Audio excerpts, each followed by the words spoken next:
Welcome to Asian Review. I'm your host, Bill Sharp. My guest today is Vice Speaker of the Hawaii House of Representatives, John M. Mizuno. Representative Mizuno represents the 28th District, House District, which includes Kalihi Valley, also Kamehameha Heights, and I should say, in portions of lower Kalihi.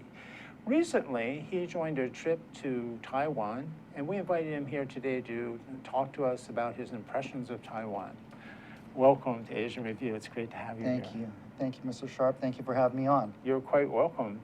So before the show, we were talking a little bit about the fact that your group included members of the Hawaii House of Representatives plus the Hawaii State Senate. And I believe the Speaker led the group? Yes, Speaker Suki led the group. And your stay in Taiwan was about 6 days, 7 days? Yeah, about a little less than a week. Yeah. A little bit less than a week. And you were giving me, telling me some of your impressions about Taiwan's rail system and also its bus system. And I bet our listeners, especially our Hawaii-based audience, would really enjoy hearing those. Yes, for the people of Hawaii, if they have an opportunity to visit Taiwan, they should do that. It's a beautiful country. It has about 23 million people, landmass about the size of our state, and they have an excellent rail system. In fact, it was in kilometers, so I had to ask one of our guides, can you break that down for miles per hour for us? And it's about 166, 167 miles per hour, similar to a bullet train. This is the high-speed train that leads from northern Taiwan to southern Taiwan now? Yes. Oh, great. And it's you won't find it curving, it's a straight line, but it hits all the major cities. And what major cities it doesn't hit, it'll have a bus line to pick you up. So they have a very successful rail system. And for their inner core, the city area of Taipei, they have an excellent bus system. We got to go and see their headquarters and actually ride on the buses on a couple stops. And so it was great to see. And again, it's not to say anything negative about our system, our transportation system, but I certainly think that both state and county officials can learn a lot from our friends from Taiwan and from Asia. Oh, that's interesting. I always felt, I share that view, I always felt that while it seems that the world, at least to this point, has been focused on learning from America, there's a lot that America can learn from other countries. And Taiwan certainly has a lot of good lessons, I think. You know, talking about the bus system, what particularly impressed you about it? In addition to the neatness and it being on time, the fact that it was just a great system. It wasn't overcrowded. You didn't have any graffiti. It hit its mark wherever it went. They're on time. It was incredible. You didn't have any problems that you might see at some metropolitan areas in the U.S. They had a great bus system. Their headquarters was incredible. The brains or the operations of it all. We got to go there and actually see that in person and explain to us how it's run from a central location. So I was very impressed with the bus system. It's run really well, and it runs in tandem with the light rail system they have going that is incredible. The bullet train, I mean. The bullet train, which goes from, as we said, from northern Taiwan to southern Taiwan, but then they also have the metro. And I suppose you had an opportunity to ride on that as well. Yeah, it was outstanding too. Again, you know, it's interesting. Sometimes we are so American-centric that we think if it's not originated from the U.S., you know, the other countries are not doing it as good as us. And with all due respect, I'm proud of our nation and our state. Nothing precludes us from going to other countries and seeing how they run their transportation systems. And this is a perfect example. I think Taiwan and the city of Taipei, they get it. They do it right. And I think it would be great for not only government officials in Hawaii, but for other states to go and check out their system. Yeah, that's really an interesting point. I know that train system, the high-speed train system, which I've ridden on a number of times too, it's basically the technology is from Japan, but I think there's a lot of lessons that Amtrak could learn from that system. I'm in complete agreement. Yeah, it's really pretty impressive. As you say, clean and fast and efficient, leaves on time, gets on time, and it's a very comfortable ride. Now, I wonder, if you had a chance to learn anything about the Taiwan National Health Program, was that part of your? That was. It's interesting. I don't want to call it universal health, but their people are cared for quite well. Mm-hmm. And let me give you an example and come back to your foundation of your question. Sure. When you go to Taiwan, you will not see homeless. So you'll be pressed hard to see any homeless in that country. And as we ventured out and saw some of the other cities and the other districts in Taiwan, we had asked the guide why you don't have homeless. It's a simple question. As you know, our state is just reeling with the unfortunate homeless. It's a huge problem. Very huge problem. And so that was one of our top questions regarding their healthcare system and the fact that they didn't have a homeless problem. Mm. They have a great healthcare system. Government provides for their employees, and even in retirement, they care for them. If you age and you can no longer care for yourself at home, they take care of you in a housing center. The housing center that we visited for the elderly actually had a mother and daughter. They're both very aged, and so the mom was probably well in her 90s. The daughter might have been in her 60s, but both were retired, and so it was subsidized by private funds and by the government. It's incredible. So the healthcare system is outstanding. I think it's something that we can certainly learn from, and it would be good for other states to actually go and check out not only Taiwan, but other states in Southeast Asia to see how we can do perhaps a better job at healthcare. Whenever we talk about healthcare, people seem to get caught up with Obamacare. And, Yeah. you know, perhaps we should kind of put that on the side and say, how can we work on the most affordable healthcare system that provides quality healthcare? That's all. If we can focus on that, it wouldn't matter what party you're from or how you look at government. It just focuses on healthcare for people and being extremely efficient, which means hopefully less tax costs for the taxpayer. Right.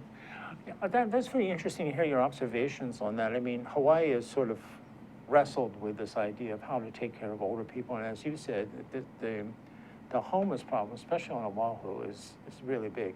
I'm not really certain how big of a problem it is on the neighbor islands, but you don't have to look very far in Honolulu to see it. That's a problem. And yeah, I suppose one thing that's really impressed me about Taiwan is the national health plan. I mean, the idea of taking care of the elderly, that's really impressive. But the fact that, you know, it seems that just about everybody has health insurance in Taiwan. And the medical facilities, which I've used on a couple of occasions, seem to be very modern, very clean. I remember the last time I was there, one of the more recent times I was there, I had this terrible respiratory problem. I had to go to a hospital, and I was really amazed. There were 2 doctors in the office that examined me, plus a nurse. Wow. Not just one doctor, two doctors and a nurse. Yeah. And then they gave me a prescription I took downstairs to the pharmacy and had filled, and the whole thing was like $10 US. Wow. I mean, amazing. It's not to say, at least at my observation, that they don't have problems with cost containment, but still the system, I think, is held up as a model across the world. That's a great example you gave. And as I talked to some of the Taiwan officials about their healthcare system, again, I'm bringing up homelessness again. I said, how do you contain homelessness, and why is it that we do not see any homeless in your country? And they gave a perfect rationale behind that. For the families who may have someone who, for example, has post-traumatic stress disorder or some mental condition that affects his or her ability to interact in public, or for that person that may be drug addicted. They work with those families to see if they can house that person and get that person the proper care that he or she needs. And they provide tax credits and other benefits.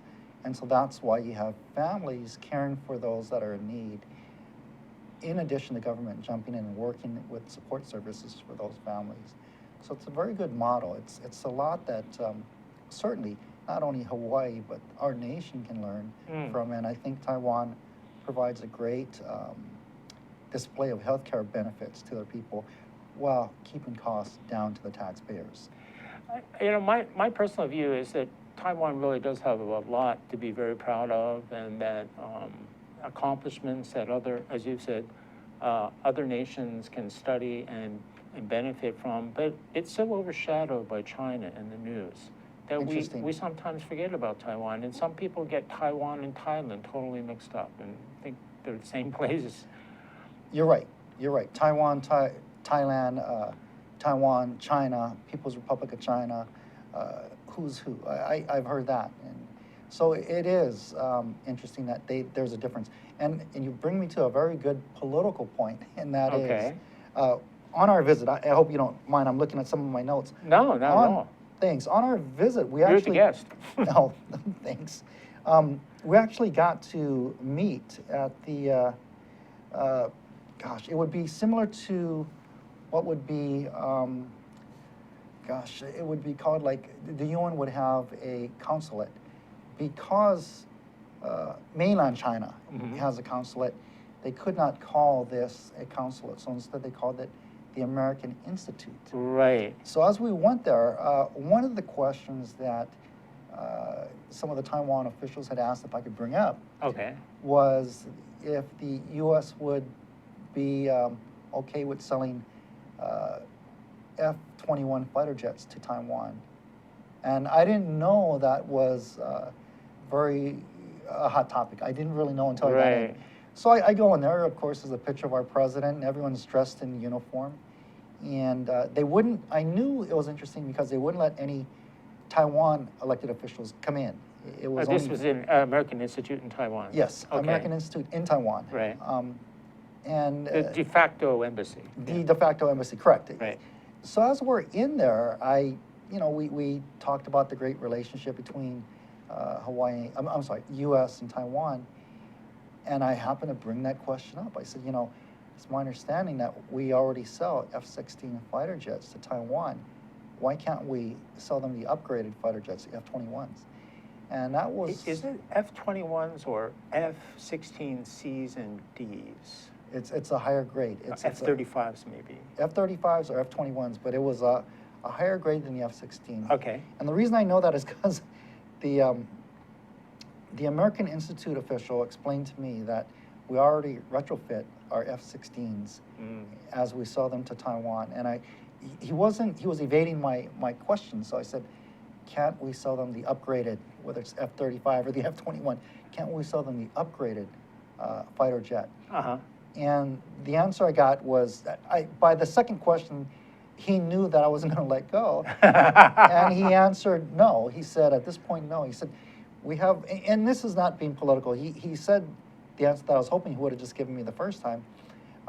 The relationship with mainland China and with Taiwan is pretty good with the U.S.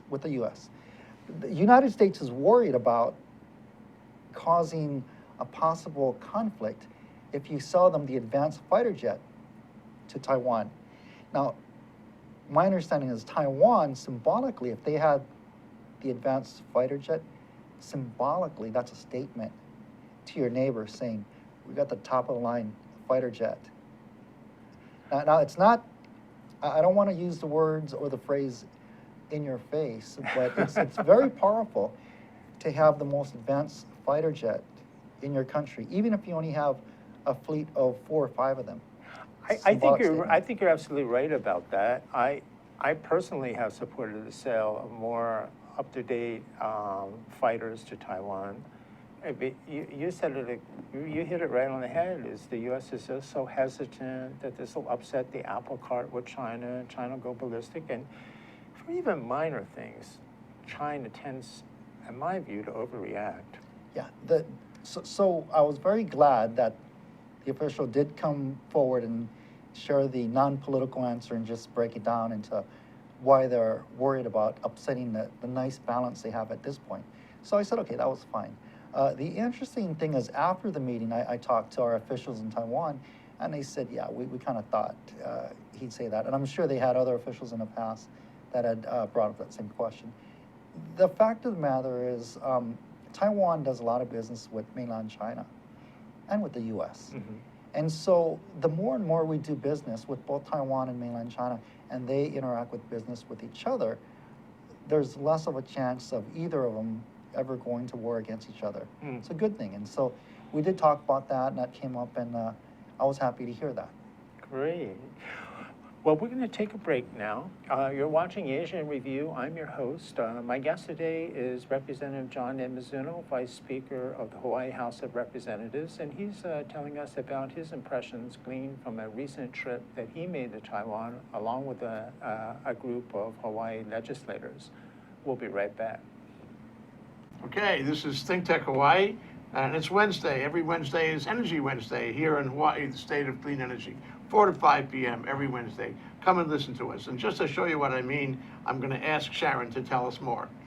Come and see us every Wednesday, as Jay said. And we have people like Jim Albers from HECO here and co-host Ray Starling here every Wednesday. We not only go on Olelo and OC16, but also stream live. So please come visit us, hear about the latest in clean energy. Okay, Jim, you've been here. You got any comment on all this? As important as energy is in all of our lives today, this is a great forum and a great format to vet those issues. So I encourage everybody to listen in and participate. Okay, Ray, what do you think for a close? Well, I think this is the greatest show in the energy world here in Hawaii. You can come here every week, 1 hour, and catch the latest on what's happening and hear from the people who really know what's going on. Like Jim Alberts, we appreciate your coming today. Thank you. Ray Starling, Sharon Moriwaki, Jim Alberts, and Jay Fidel here in Hawaii, the state of clean energy. 4 to 5 p.m. Wednesday. Aloha. Aloha. Welcome back to Asian Review. I'm your host, Bill Sharp. My guest today is Representative John M. Mizuno, Vice Speaker of the Hawaii House of Representatives. And we've been talking about his recent trip to Taiwan that he made along with a group of Hawaii state legislators. Just before the break, we were talking about his visit to the American Institute in Taiwan and a question that he had brought up to the officials there about the sale of American arms to Taiwan.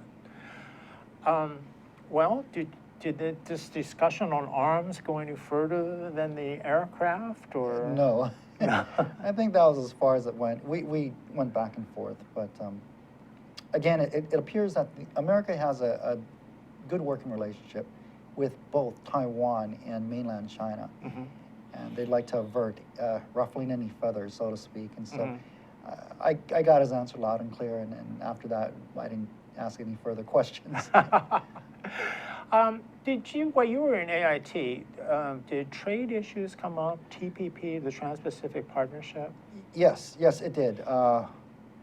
Taiwan is just an economic power. Actually, it's not a big country. Right. But they are a power as far as business. They focus on business. Many other people have advanced degrees, not only college degrees, but masters or PhDs.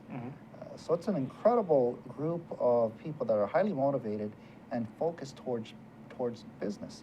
With that said, trade agreements came up. Other side agreements that I didn't anticipate coming up also came up.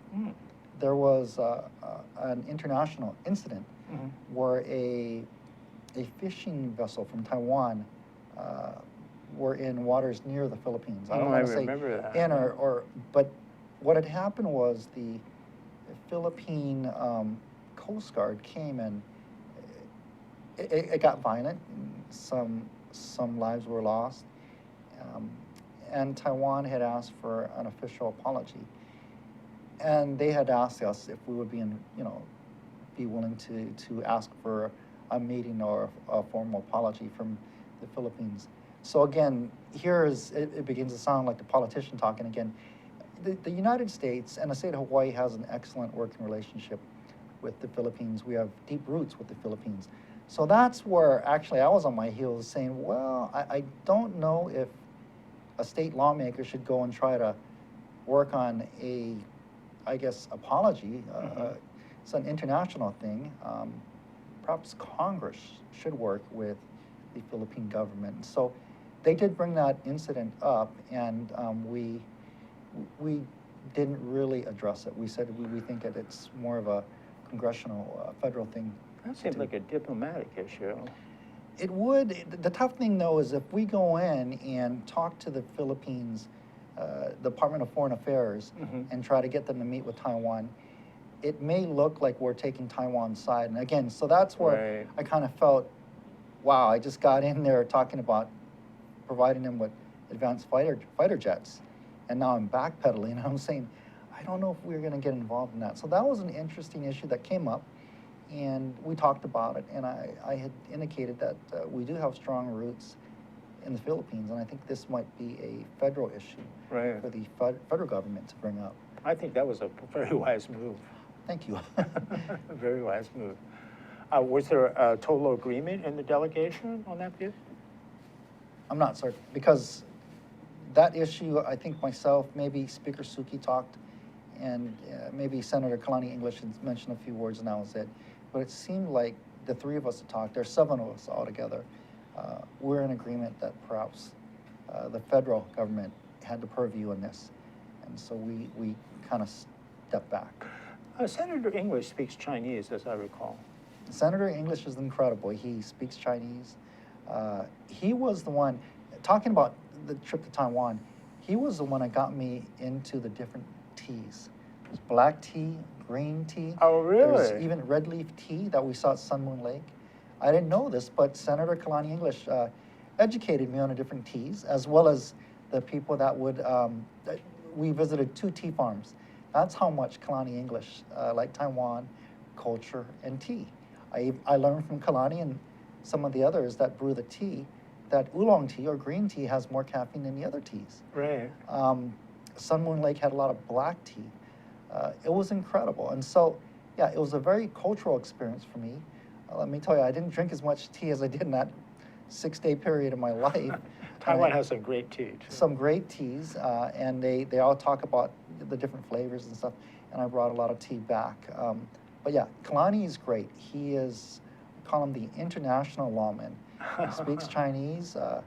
He was talking to them, you know, ni hao, xie xie, you know, they just looked in amazement saying, you speak, you know, Mandarin, you speak Cantonese, you speak Chinese. And it was fun. And little did I know I was going to get a historic perspective on tea and the different varieties of tea. And so it was a great trip, and Kalani did a great job in sharing with us his knowledge about tea farms. While you were, you know, when trade issues came up, did the Taiwan government encourage you to, how should we say, push TPP with the federal government? Yes. Whatever we can do as a state. Taiwan, their officials are extremely akamai. And I've heard this not only from them, but even from major corporations that with the gridlock in Congress, you've got the president being a Democrat and now both houses being Republican controlled, it seems like nothing gets done there. Right. And so now a lot of major corporations are turning their sights on states to be the game changer.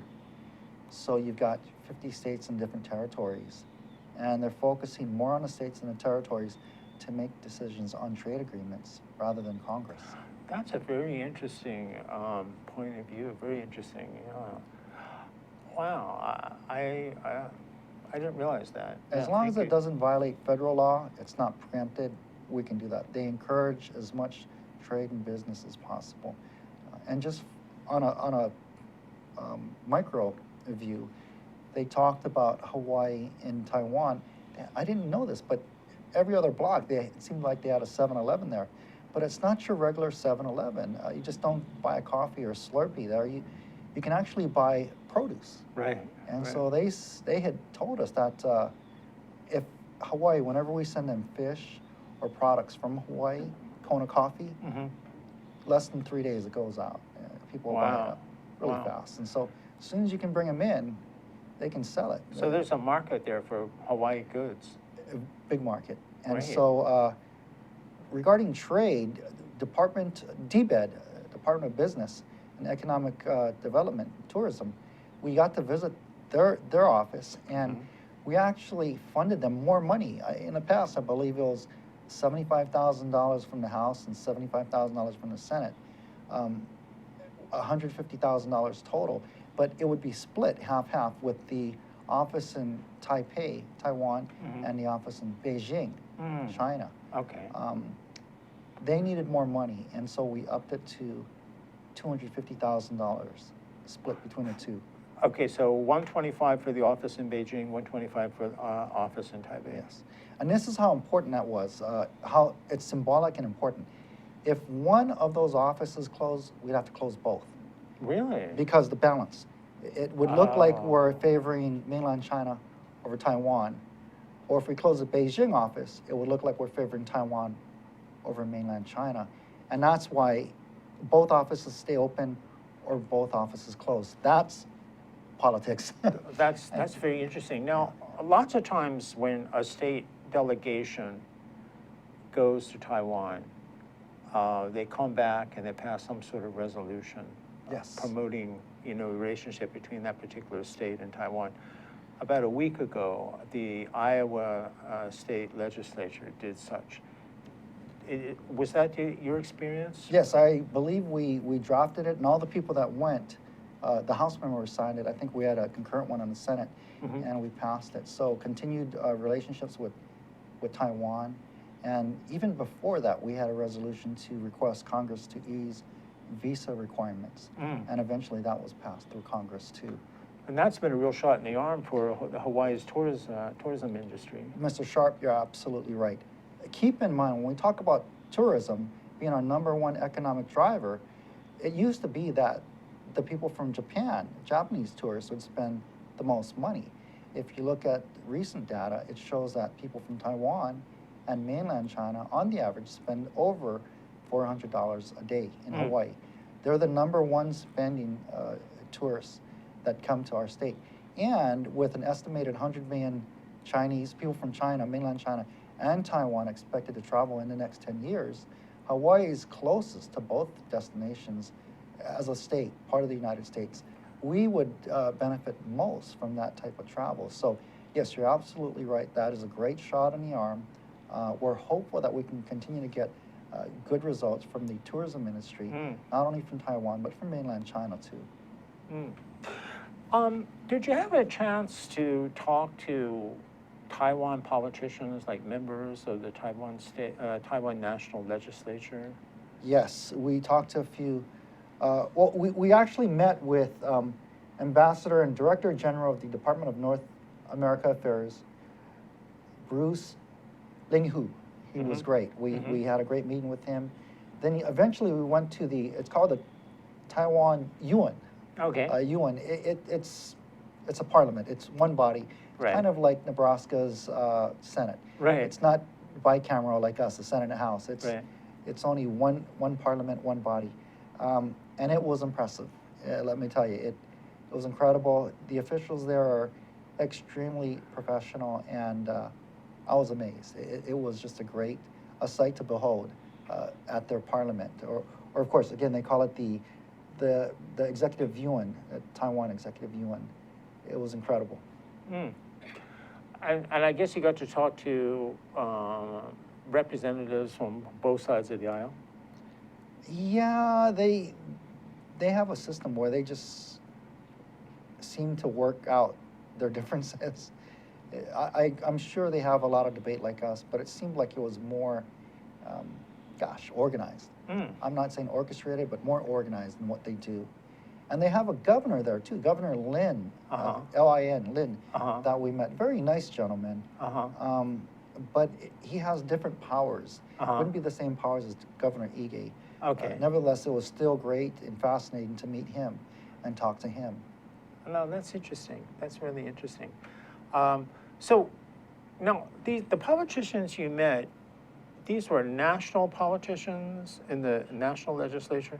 Okay, Yes. but then there's the Taiwan, I'm trying to remember, at the time you visited, I think there was still somewhat of a provincial apparatus as well. Wow, interesting. Of course, the Taiwan National Legislature has kind of a reputation of being a little bit raucous. Did you see any of that? No They were on their fights. best behavior for No you guys. fights when we were there. I had my iPhone. I was ready to record like anyone else, just a regular person. But no, everybody was just fine, and we just enjoyed meeting the fellow lawmakers, our colleagues in Taiwan. They were well behaved and outstanding. That's great.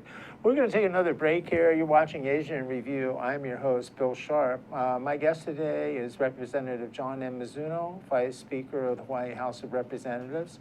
And he's been telling us a lot of his impressions from a trip he made along with some other legislators from both the Hawaii House of Representatives and the Hawaii State Senate to Taiwan. And we're having a really interesting discussion, and I'm enjoying hearing a lot of the representatives' views, as I know you are, and we'll be right back. Hi, I'm Ethan Allen. I'm the host of Likeable Science on Think Tech Hawaii. We talk about why people should like science, why science is actually fun, how science is a dynamic and vital part of everyone's life, why everyone, every man, woman, and child on the planet should really know science, should love science, should be familiar with science. So it's a great show. People come on here and have interesting conversations with us. They tell us why they do what they do, why they love it, why we should love it too. I hope you'll join us every Friday, 1 to 2 p.m. And of course, you can see it anytime on YouTube. Aloha. Aloha, my name is Josh Green. I host a show called Healthcare in Hawaii here on Think Tech. We get together once a week or sometimes twice a month. Depends when we're busy. We get together less often, but we love to see you here to talk about the preeminent healthcare issues in our state. Our programs vary very widely. We talk about economics, we talk about healthcare, we talk about social issues on this program. Thanks for joining us. Welcome back to Asia in Review. I'm your host, Bill Sharp. My guest today is John M. Mizuno, Vice Speaker of the Hawaii House of Representatives. The representative has been sharing with us a lot of his views gleaned from his trip to Taiwan. We've covered a number of things. We talked about transportation, that is public transportation in Taiwan, be it the high-speed rail system that runs down the west coast of Taiwan, the metro that serves Taipei City. And also, we've talked about the bus system, and all of which seemed to impress the Vice Speaker quite a bit. Also talked about Taiwan's national health plan and how impressive it is and the way in which Taiwan very creatively deals with homelessness, all things that Hawaii and the rest of the nation could very much benefit from. I think we need more delegations to go to Taiwan. I agree. Great.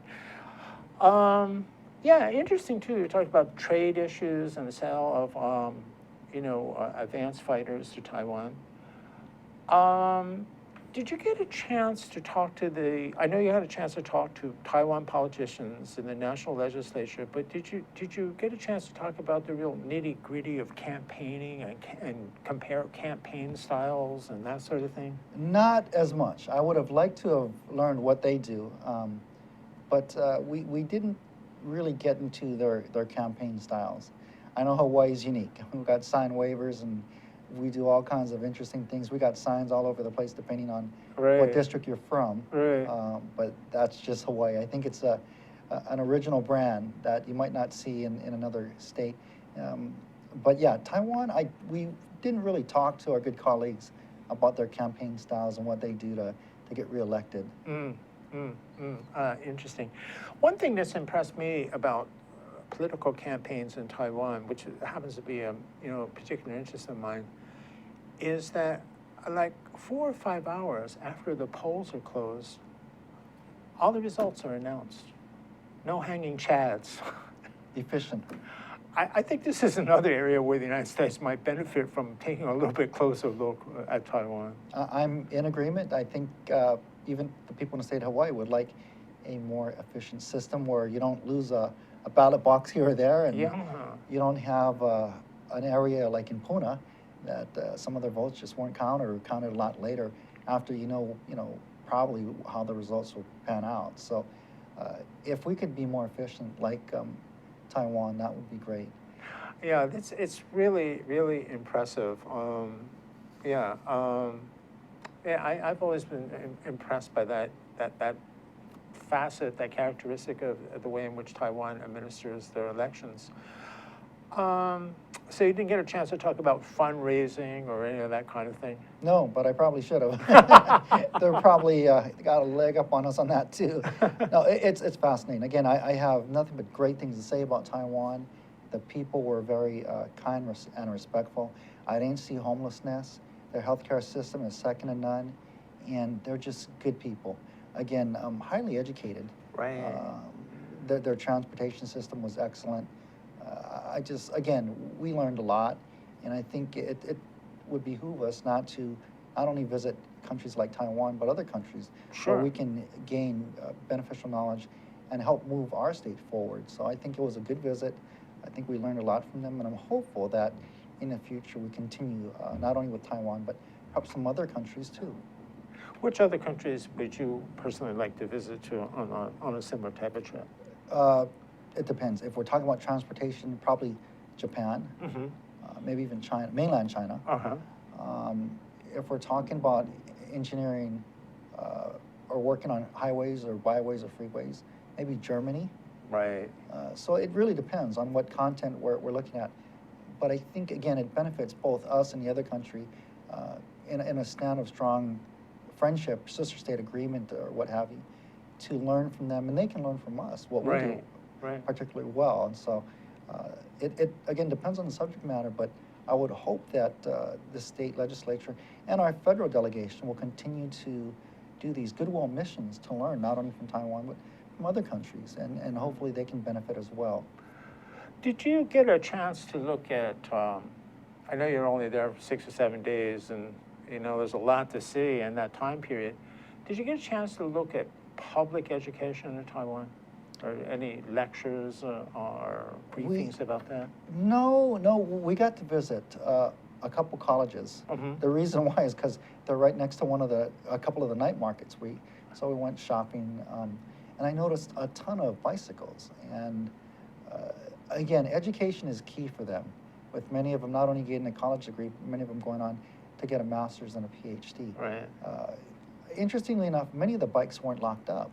And so I asked one of the officials that was with us, is this common practice? And he said, generally, yeah, there's no reason for someone to steal another person's bike. I said, well, that wouldn't happen in Honolulu. You lock your bikes up.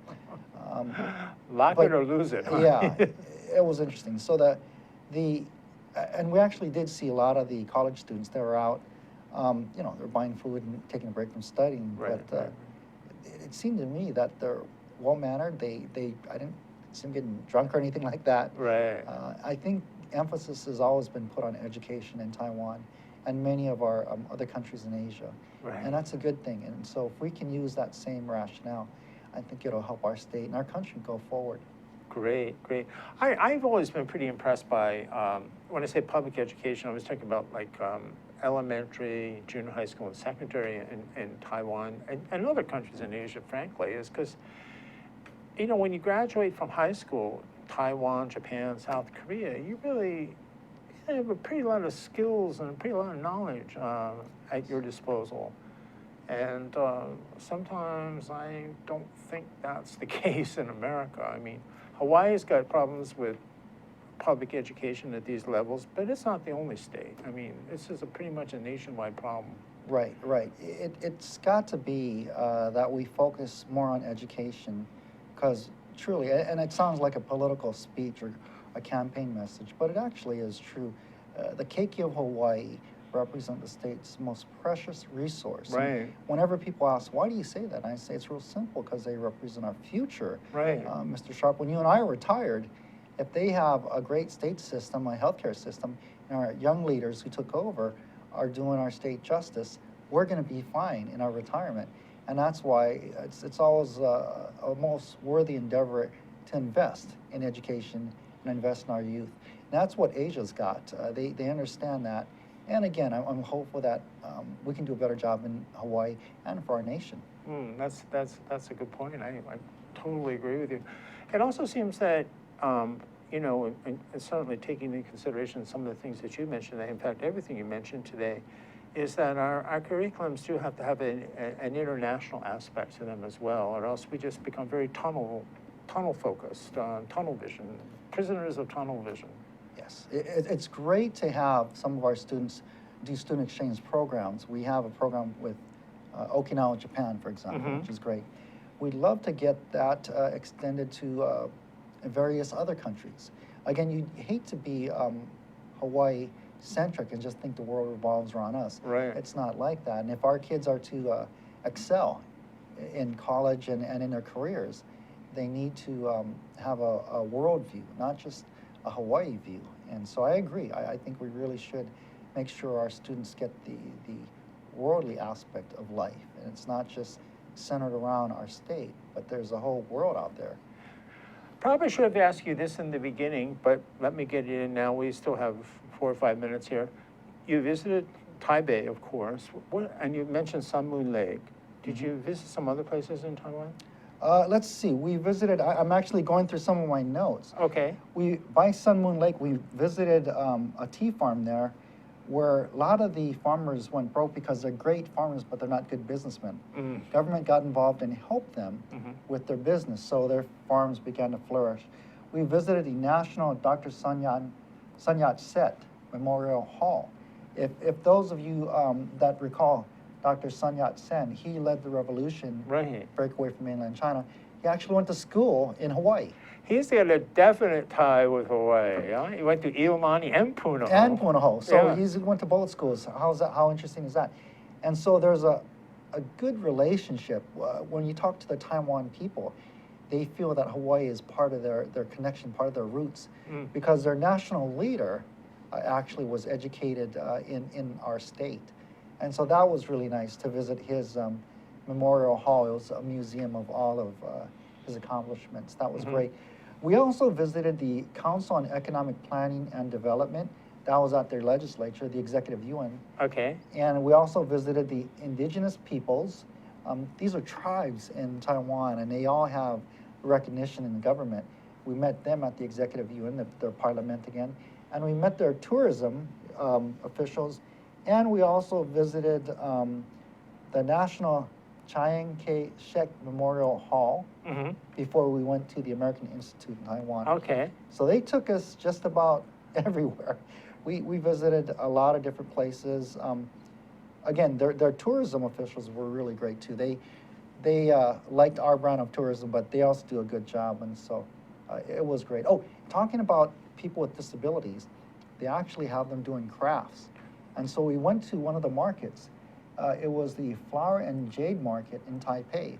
And we would buy these beautiful porcelain-made teacups, dishes, jewelry, clothes, a number of things. Sound like good souvenirs. Great souvenirs. And we even got a discount. We didn't have to pay tax because we're from Hawaii. Right. Long story short, though, they had said that much of the products that they're selling were made from those that were disabled. And so it was a great thing to see the synergy, how they make sure no one's left behind. And even if you may have a disability, you can still do a lot of great things in their society. And so that was great for us to see that. Oh, interesting, interesting. Well, you had a really good trip.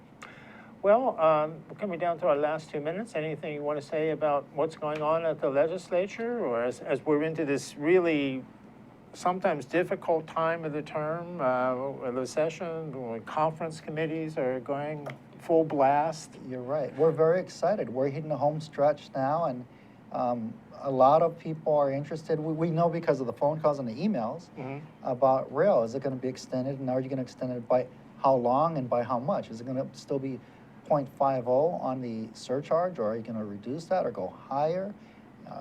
And then again, of course, it keeps on going. Are you going to extend or not? So that's a question. Public-private partnerships, the hospital in Maui, is that going to happen? And that's a game day decision we'll find out in conference. And medical marijuana dispensaries, that's another hot topic. Oh, that sounds hot. Yeah. So we'll see. Again, no promises, but the end of session should be really exciting. Great. Well, thank you very much for joining us today, and thank you for joining us. And we'll see you next time. And be sure to see us, check us up on the internet at thinktechhawaii.com. Thank you. And thank you very much. It's really nice. Thank Yeah. you very much. You're quite welcome.